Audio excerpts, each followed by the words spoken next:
நான் வச்சு படிக்கலாமா? ஸோ இன்னைக்கு வந்து ரொம்ப சிம்பிள் அண்ட் இம்பார்ட்டன்ட் டாபிக்கான கார்னாட் சைக்கிள் அப்படின்னா என்னன்னு சொல்லிட்டு தான் இந்த வீடியோவில் பார்க்க போகிறோம். ஸோ கார்னாட் சைக்கிள் அப்படின்றது தெரியறதுக்கு முன்னாடி உங்களுக்கு ஹீட் இன்ஜின் அப்படின்னா என்னன்னு சொல்லிட்டு தெரியணும். ஸோ இப்போ இது வந்து ஒரு இன்ஜின் அப்படின்னு சொல்லி வச்சுப்போம். இப்போ இந்த இன்ஜினில் நான் வந்துட்டு ஒரு ஹீட் சப்ளை கொடுக்குறேன், அதாவது ஒரு ஹீட் சோர்ஸ் கொடுக்குறேன்.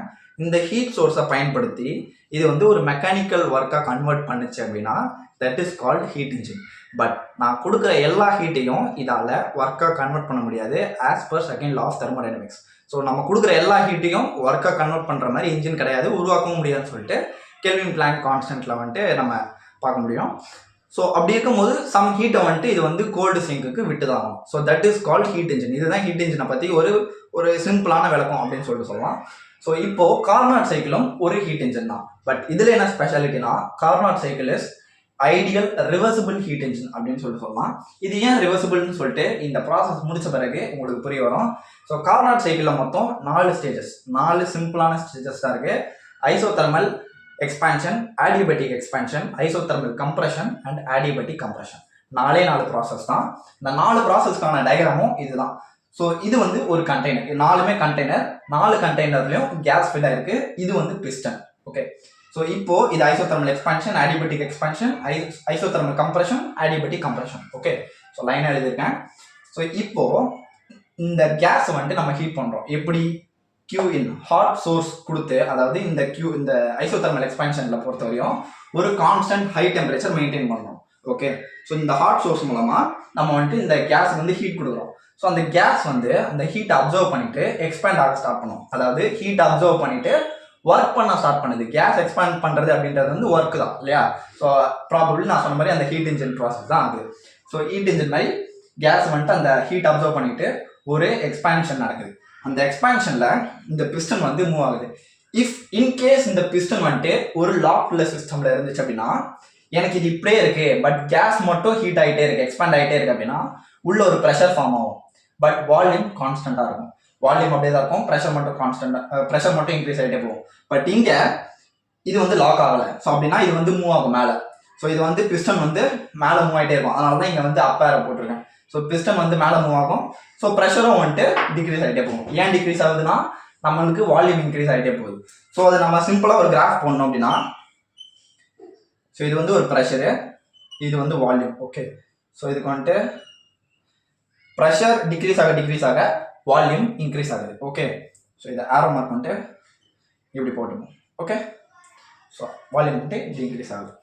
இது வந்து ஹை டெம்பரேச்சரில் மெயின்டைன் ஆகுதுன்னு சொன்னேன். ஸோ இப்படி வந்து மெயின்டைன் ஆகும். இப்போ ஆடியபேட்டிக் எக்ஸ்பான்ஷன் போகும். இப்போ ஆடியபேட்டிக் எக்ஸ்பான்ஷனில் இந்த ஹாட் சோர்ஸை தூக்கிடும். இந்த ஹாட் சோர்ஸ் வந்து கொடுக்கல. இப்போ நம்ம அந்த கேஸ் மாலிகுலுக்கு ஹீட் கொடுக்காம எடுத்த உடனே நம்ம வந்து சுற்றி ஒரு இன்சுலேட்டர் வச்சிடும். ஸோ ஆடியபேட்டிக் எக்ஸ்பான்ஷன் படி இன்சுலேட்டர் இருக்கும்போது பார்த்தோம் அப்படின்னா எந்த ஹீட்டும் வெளியிருந்து உள்ளேயும் வராது, உள்ளே இருக்க ஹீட்டும் வெளியே போகாது. ஸோ ஆடியபேட்டிக் ப்ராசஸ் ஒரு ஃபாஸ்ட் மூவிங் ப்ராசஸ் அப்படின்றதுனால இந்த பிஸ்டன் வந்துட்டு வேகமாக மேலே போகும்.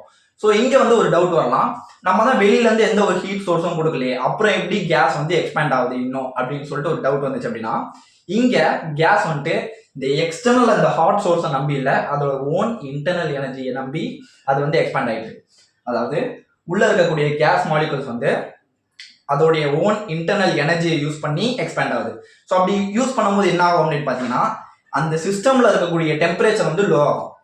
அதோட ஹீட்டை வந்துட்டு எல்லாத்தையும் யூஸ் பண்ணி ஒரு ஒர்க்கை கன்வெர்ட் பண்ணுது. ஸோ அந்த கன்வெர்ட் பண்ணும்போது அங்கே டெம்பரேச்சர் லோ ஆகிடும். ஏன்னா அங்கே இந்த கேஸோட டெம்பரேச்சர் அப்படின்றது வந்து லோ ஆகிடும். ஸோ அதனால தான் இது வந்து TL அப்படின்னு போட்டிருக்கேன். ஓகே, ஸோ இப்போ வந்துட்டு இது வந்து வேகமாக போகும், இதுவும் மேலே தான் போகும். ஓகே, இதுவும் மேலே, எக்ஸ்பான்ஷன் எல்லாமே மேலே, கம்ப்ரெஷன் எல்லாமே கீழே. ஓகே, ஸோ கம்ப்ரெஷன் எல்லாமே கீழே, எக்ஸ்பான்ஷன் எல்லாமே மேலே. இது மெதுவாக போகும், நம்ம ஹீட்டு கொடுக்குறோம். இது ஹீட் எடுத்துட்டு நம்ம இன்சுலேட்டர் மெட்டீரியல் வச்சுட்டோம். அப்போ வேகமாக போகுது. எப்படி போகுது? இது வந்து கேஸ் வந்து அதோட இன்டர்னல் எனர்ஜியை யூஸ் பண்ணி அந்த பிஸ்டனை மேலே தள்ளுது. அவ்வளோதான். ஸோ இதோட கிராஃப் வரும் அப்படின்னு பார்த்தோம்னா இந்த பிஸ்டன் வேகமாக மேலே போகிறதுனால நம்ம கிராஃப் வந்துட்டு இப்படி வரையலாம். ஓகே, இது எதுக்குன்னா இங்கே ப்ரெஷர் வந்துட்டு டவுன் ஆகுது, வால்யூம் வந்து இன்க்ரீஸ் ஆகுது வேகமாக. ஸோ அதனால தான் இந்த கிராஃப் இப்படி வரைகிறேன். நான் இங்கேருந்து வரேன், இது ஸ்லோ ப்ராசஸ் இல்லை ஃபாஸ்ட் ப்ராசஸ் அப்படின்றதுனால தான் டக்குன்னு இப்படி வரைகிறேன். ஓகே, இப்போ இதுவும் இப்படி தான் வருது. ஓகே, இதுவும் இந்த சைடு கீழே, அதாவது டெம்பரேச்சர் டவுனுக்கு தான் போகுது. இது டெம்பரேச்சர் ஹை, இந்த லைன் ஃபுல்லாக டெம்பரேச்சர் ஹை, இந்த லைன் ஃபுல்லாக டெம்பரேச்சர் லோ. ஓகே, ஸோ இப்போ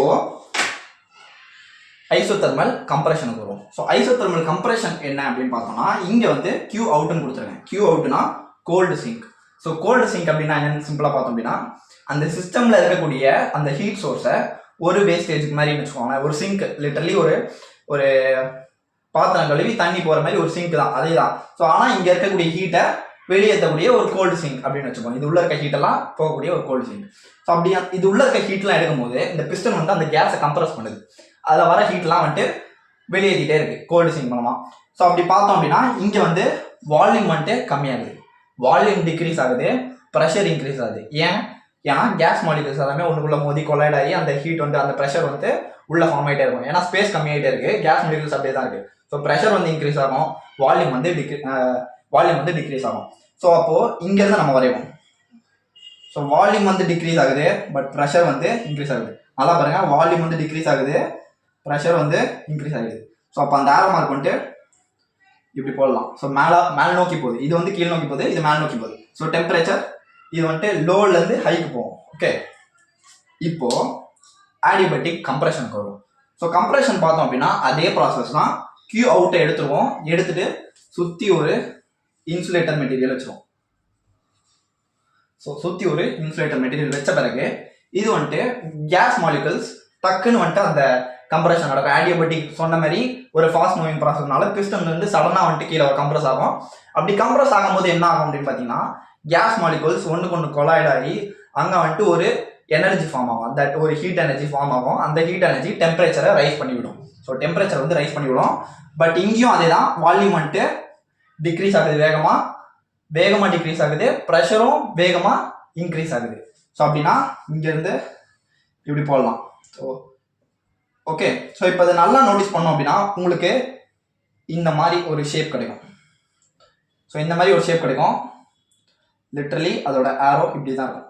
ஸோ இது வந்துட்டு ஒரு ரிவர்சபிள் ப்ராசஸ் அப்படின்றத மீன் பண்ணுறதுக்கு இந்த ஒரு கிராஃபே வந்துட்டு போதுமானது. ஸோ இதுதான் கார்னோட் சைக்கிளோட ஒரு பேசிக் ஒரு நாலேஜாக எடுத்துக்க வேண்டியது. இதோட டெரிவேஷனும் ரொம்ப சிம்பிள். நெக்ஸ்ட் வீடியோவில் இதோட டெரிவேஷன் வந்துட்டு எப்படின்னு சொல்லிட்டு சிம்பிளாக பார்க்கலாம். பட் மோஸ்ட்டாக தியரிட்டிக்கலாக கேட்டாங்க அப்படின்னா இப்போ நான் சொன்னதே தியரிட்டிக்கலாக எழுதலாம். ஸோ இதுதான். தேங்க்யூ.